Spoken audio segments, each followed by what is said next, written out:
ICI Special Advisor Retired General Rodolfo Azurin itinangging magbibitiw siya sa pwesto sa ICI. Katuwang sa pagsiserbisyo at pagbabalita mula sa PRTV News, JM Pineda. JM. Maan pinasinungaling nga ni ICI Special Advisor Retired General Rodolfo Azurin Jr. ang kumakalat na balita na magbibitiw siya sa pwesto sa Independent Commission for Infrastructure o ICI. Ayon kay Azurin, maayos ang relasyon niya sa mga kapwa-miyembro ng ICI kaya malabo umano ang balitang yan. Tinawag pa nga niyang compassionate at hardworking ang mga kasamahan at ginagawa ang lahat ng makakaya sa binibigay na trabaho sa kanilang lahat. Nagkataon lang din daw na nagkaroon ng problema sa kalusugan ng isa sa mga miyembro nito.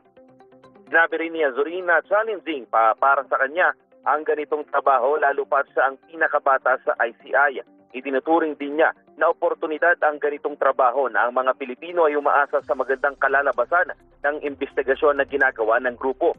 Inala rin niya na gusto lamang ng mga nagpapakalat ng maling balitang yan na buwagin ng ICI at palabasin na nag-aaway ang mga miyembro nito. Samantala nabanggit rin ng general na posibleng hanggang ngayon ay hindi pa sumasahod ng ilang mga tauhan ng ICI dahil wala pa umanong budget na lumalabas.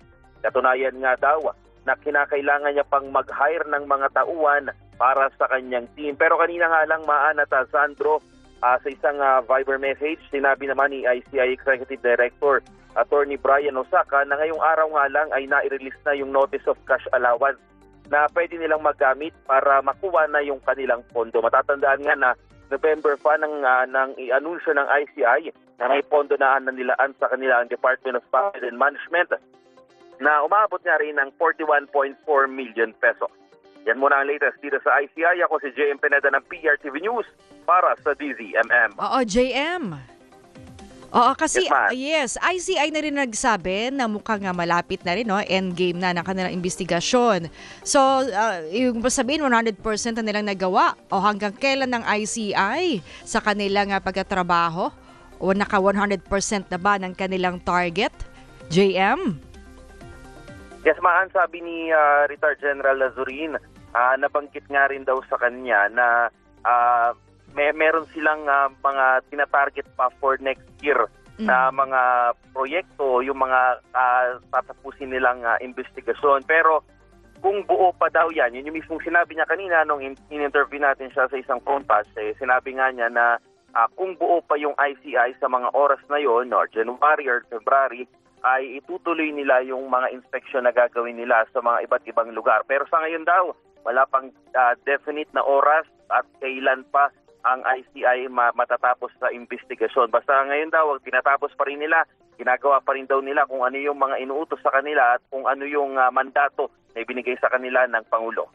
So parang, yes, so kumbaga walang deadline o wala rin binigay na date kung kailan talaga isasara yung ICI. JM. Yes, man.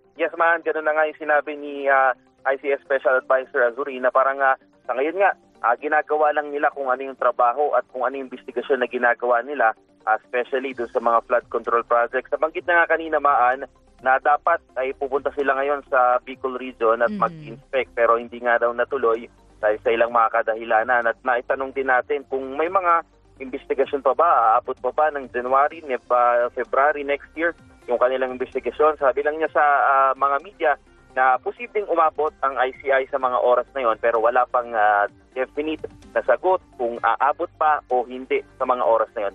Okay, maraming salamat JM Pineda, PRTV News, Manila.